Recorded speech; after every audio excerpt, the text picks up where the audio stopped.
On the basis of band theory of metals, the solids can be classified into three different parts. These three different parts or classes are strictly depend upon the band theory of metals, what we call as a molecular orbital theory. The solids can be conveniently classified into three different classes. The first class that is known as the conductors. Second class that is known as the non-conductors. And the third is known as the semiconductors. So depending upon the band theory of metals, the solids can be classified as conductors, non-conductors, and semiconductors. It is revealed that those substances which act as the conductors are definitely metals. Or in other words, we can say that almost all the metals are the conductors. The second category is known as the non-conductors, which are also known as the insulators. Insulators means almost all the non-metallic elements, they behave as the insulators or non-conductors. So in brief, we can say that all the non-metallic elements, they are insulators. That means they do not conduct any heat or electricity. And third category is known as the semiconductors, which are basically the metals, the property of which those depend upon, or those are in between the metals and the non-metals, that is known as metalloids. So these are the some basic aspects of the classification. So we shall study these three types one by one. Just see here how the metals are classified with regard to the classification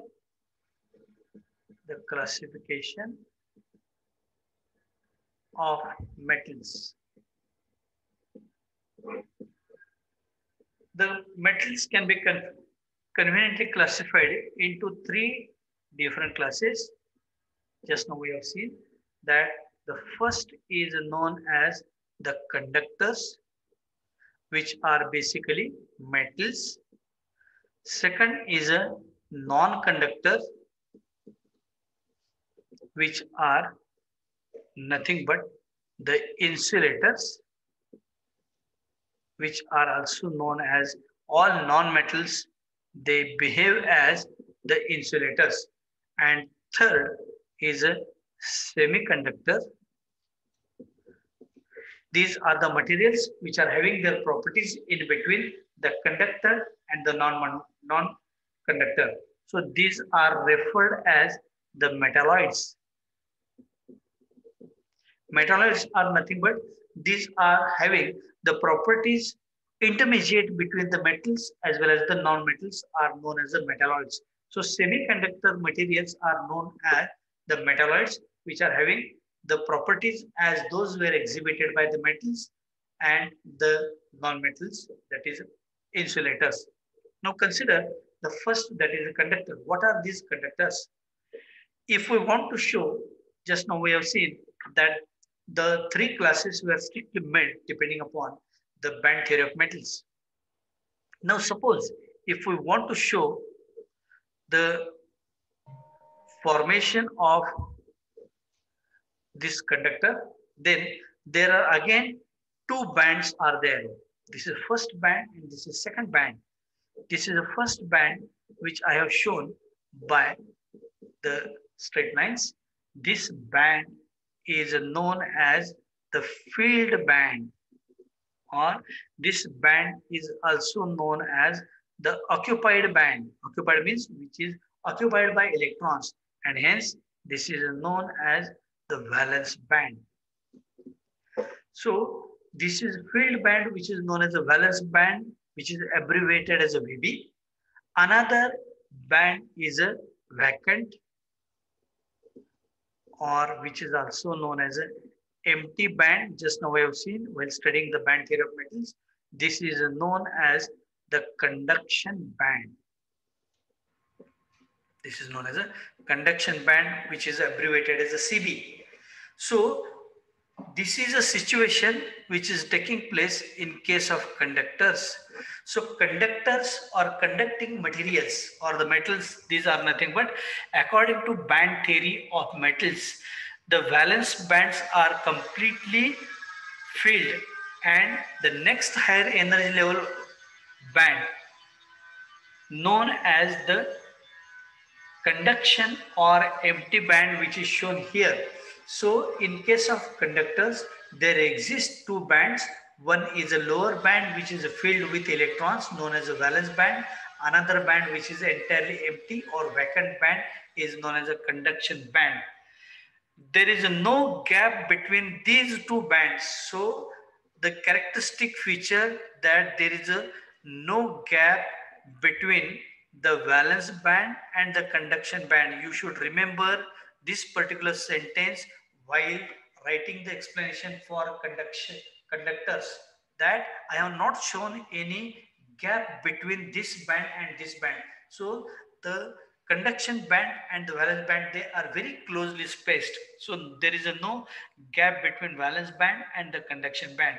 Therefore, the electrons can easily move from the valence band to conduction band. So whatever number of electrons are there, they can easily move from this valence band to conduction band, because there is a no gap between these two bands.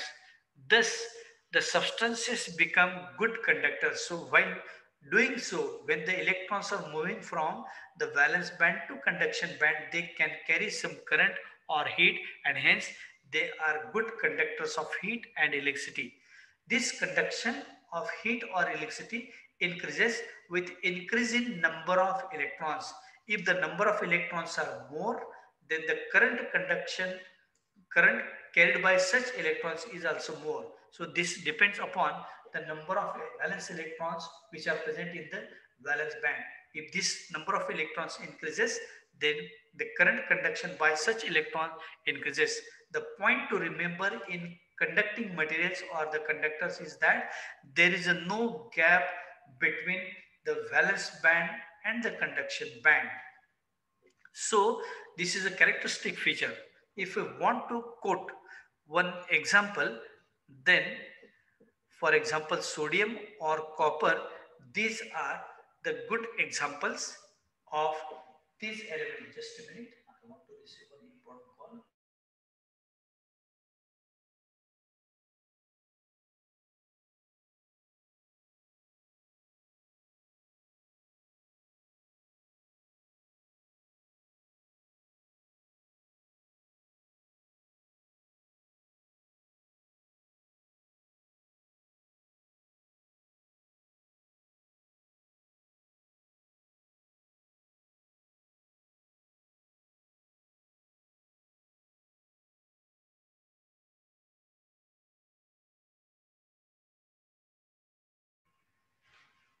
Now, the conducting materials which are normally referred as a metal, there does not exist any gap between the valence band and the conduction band.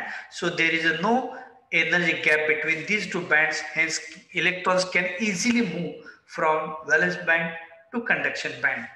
For example, sodium, atomic number 11, electronic configuration 1s2, 2s2, 2p6 and 3s1. So this is having a half filled 3s orbital. So n number of sodium atoms, when they come closer, then they can form this type of bond where which is a half filled, because 3s orbital is half filled. Or same is true for copper, atom number 29. In terms of argon core, if you want to write the electronic configuration, then we can write this as like this. So again it is having the 4s orbital, which is a half filled. So when n number of copper atoms they come closer, then they can form the band of these band of valence band, and where the electrons are there, and these electrons either from sodium or copper, they can easily move to the vacant or the conduction band. So for the movement of the electron from valence band to conduction band, very less amount of energy is required because there is no gap between this, and hence the electrons can easily be promoted from valence band to conduction band, that is from filled band to empty band. Now, the second material that is known as the insulator. Now, insulator, these are the materials which are basically non-metallic elements, or all non-metals, they behave as non-metals. Now, if we want to show this in the form of a diagrammatic representation in as per the band theory of metals, then we can show this as like this. Again, there exist two bands. This is band number 1, band number 2. The lowermost band, as usual, this band is known as a valence band, which is completely filled with electrons. And this is a conduction band, which is empty or which is vacant. Now here, if you see very closely, then there is a much more difference between the valence band and the conduction band. So there is a large energy gap between the valence band and the conduction band. So there is a large energy gap between the valence band and the conduction band, which is known as the forbidden band. This energy gap is known as a forbidden band, which is also represented as FB. So in case of insulators, there is a large energy gap exists between the valence band and the conduction band. Because there is a large energy gap between the valence band and the conduction band, if the electrons are present in here from the filled band to the vacant band. Now, if we want to move the electron from filled band to the conduction band or filled band to the empty band, large amount of energy is to be supplied, which is not at all possible. So, as this process is not energetically variable, the electrons cannot move from the valence band to conduction band, and hence they do not conduct any electricity or heat, and hence they become non-conductive material, that is known as an insulator. So you should remember that while writing the explanation for insulators, that in between valence band and conduction band, there is a large energy gap between this valence band and the conduction band, which is known as the forbidden band. So because there exists a forbidden band between valence band and conduction band, such material, they behave as the insulators or non-metallic elements. The examples are the ceramic material. Ceramic material, for example, the mica, glass, or the porcelain. These are non-conducting materials where the energy gap between these orbitals is very, very large enough. So, because of presence of forbidden energy band or forbidden energy band, these materials, they behave as the insulators. Now, the third type is known as the semiconductors. Semiconducting materials are those, if we want to show, this is in the form of a bands, then we can show this is as like this. Again, there exists two different bands.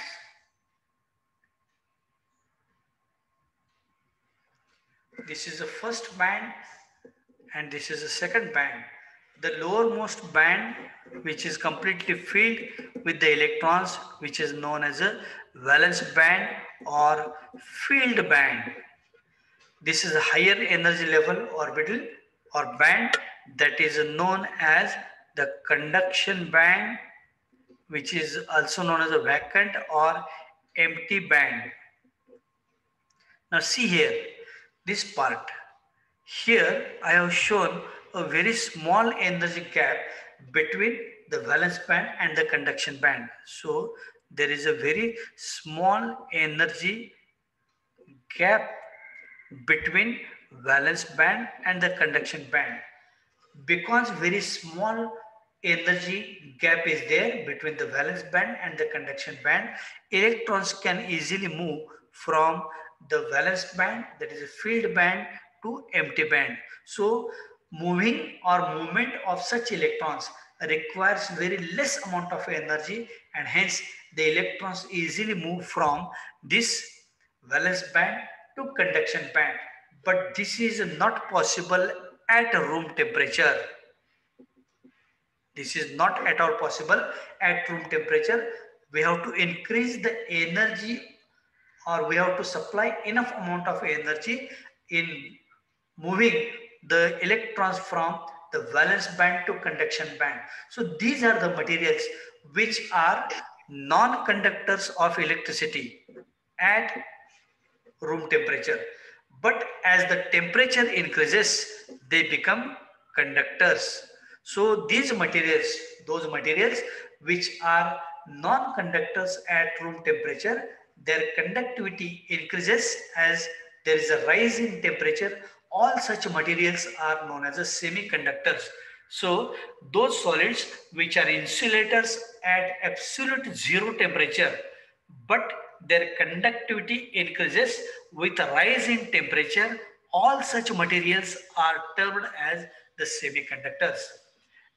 The conductivity of a semiconductor that lies between those of metallic good conductors and non-metallic insulators. That means these are the materials, they do show the properties lying between the conductors and the insulators, that is metals and non-metals.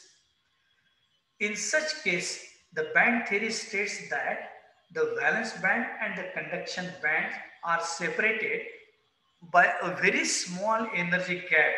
So here the forbidden band is very small, and they are separated by a very small energy gap, and therefore with sufficient energy the electrons can overcome the narrow gap. This is the narrow gap or small energy gap between the valence band and the conduction band, which accounts the conductivity of semiconductors. So at low temperature, the thermal energy of electron is insufficient to overcome the energy gap between the valence band and the conduction band, and hence the conduction is carried out. The examples of such type of materials are nothing but the silicon and germanium. These are the materials which are non-conductors or insulators at room temperature or at absolute zero temperature. But if we increase the temperature of these materials, then they behave like a conductor, and because of which the current conduction is carried out. So I am having some diagrammatic representations of these classification of solids. So just see the slides. I'm going to share the slides. Just see here.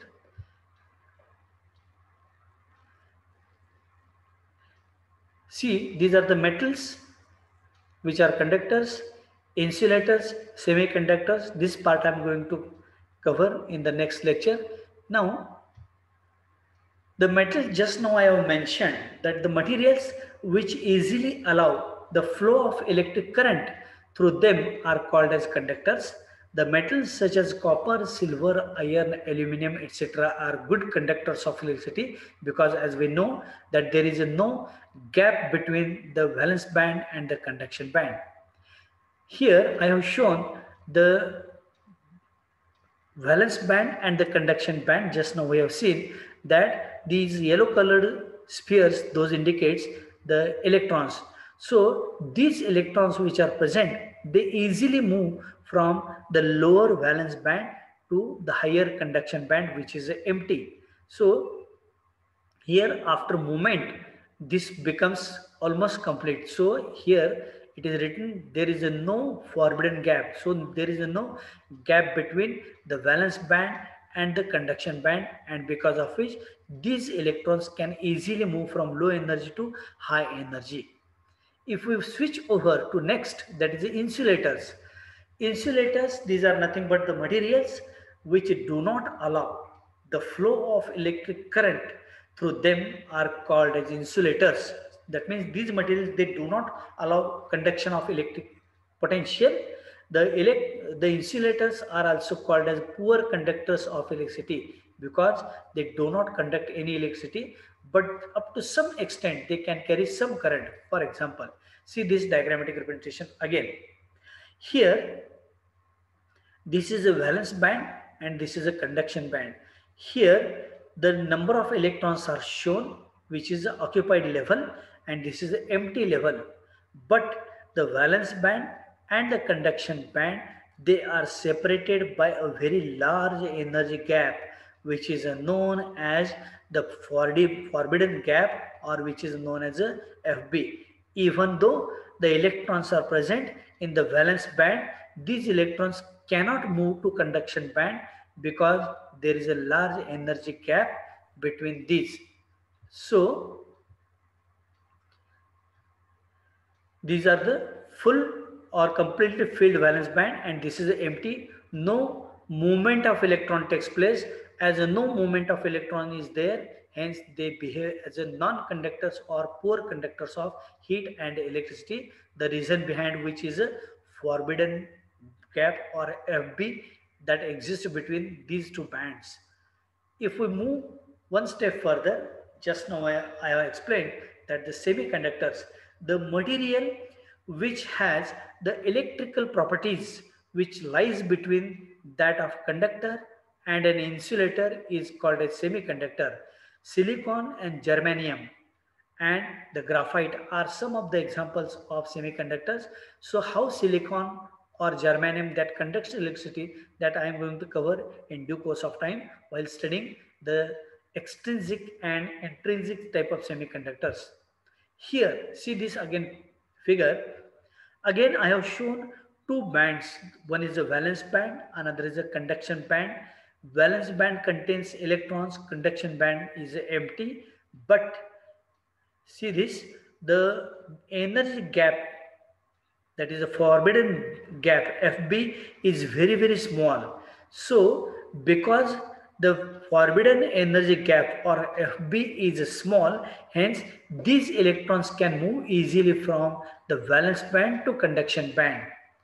Because the electrons, they do not conduct any heat or electricity at absolute zero temperature, but they do so after supplying large amount of energy or at elevated temperature. These electrons can easily jump from the valence band to conduction band, and hence they conduct electricity. So you should remember that these are the materials or semiconductors. These are the materials.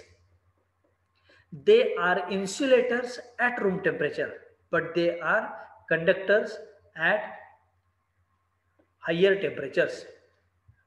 Now, one more slide I am going to show here. Just now we have seen that the classification of solids such as the conductors, insulators and semiconductors, I have shown the existence of two different bands.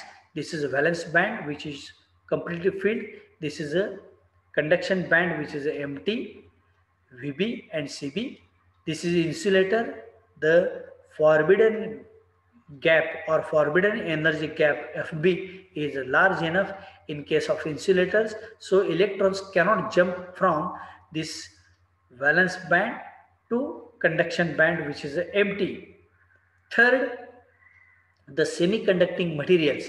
Here again there exist two bands, VB and CB, that is valence band and conduction band, but the only point of difference between insulator and the semiconductor is that in case of insulators, these two bands are separated by a forbidden gap or forbidden band, but here in case of semiconducting materials, the forbidden energy gap exists, but this is very, very small, and hence electron can easily jump from the valence band to the conduction band, and hence they can carry electricity or heat. This is again next slide. If you see that again I have shown diagrammatically the three different aspects. One is a conductor, this is a insulator, and this is a semiconductor. Here, see this red colored band, it is known as a valence band, and this is a conduction band. Here I have shown there is a no gap between the valence band and the conduction band. So electrons can move easily from this valence band to conduction band because these two bands are very closely spaced. The second part that we have just seen is known as insulating materials or insulators. These are poor conductors of heat and electricity. Here, see this gap between this red colored band and blue colored band. This is known as a forbidden band. There is a large gap between the valence band and the conduction band. Because large energy gap is there between the valence band and the conduction band, these electrons, even though are present in valence band, they cannot move from valence band to conduction band. Even though they want to move, or if you want to move these electrons, large energy is to be supplied, which is not possible practically, and hence they behave as insulators or poor conductors.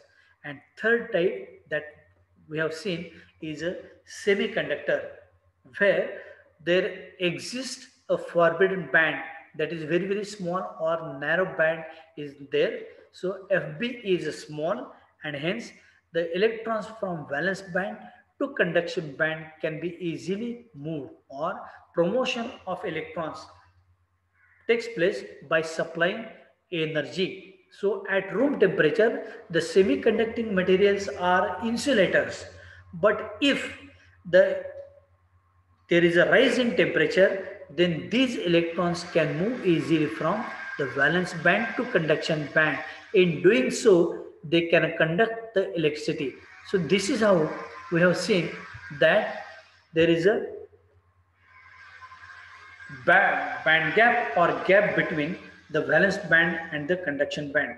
So you should bear in mind the three different aspects in classification of solids.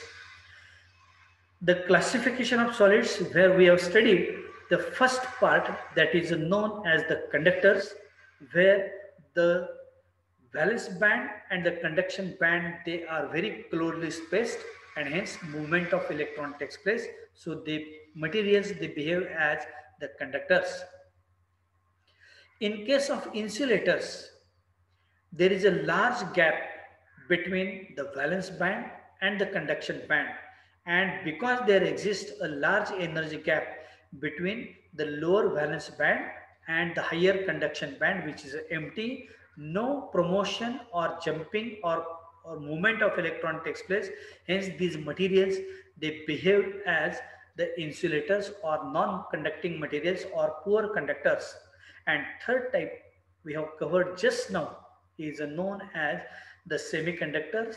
These are the materials which are having their properties lying in between conductors and the insulators.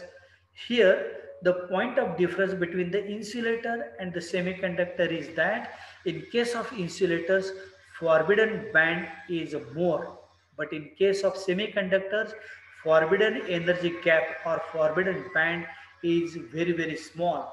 Because there is a small energy gap exists between the valence band and the conduction band, hence electrons can easily jump, but for the jumping or for movement or for promotion of such electrons, we have to supply large amount of energy. So due to rise in temperature, the jumping of electron that increases, this rate of jumping of electrons increases, and hence they can carry heat or electric current. So at absolute zero temperature, these materials, they behave as insulators, but at higher temperatures they can conduct electricity.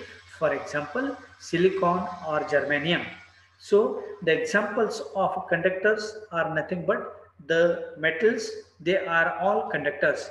Insulators, all ceramic material, they are insulators. They do not heat or they do not conduct heat or electricity. And third, the semiconducting material, for example, silicon and germanium, these are the materials at room temperature, they behave as the insulators, but they can conduct electricity or heat when are heated. Due to rise in temperature, they behave as good conductors of heat and electricity. So this is how we have completed today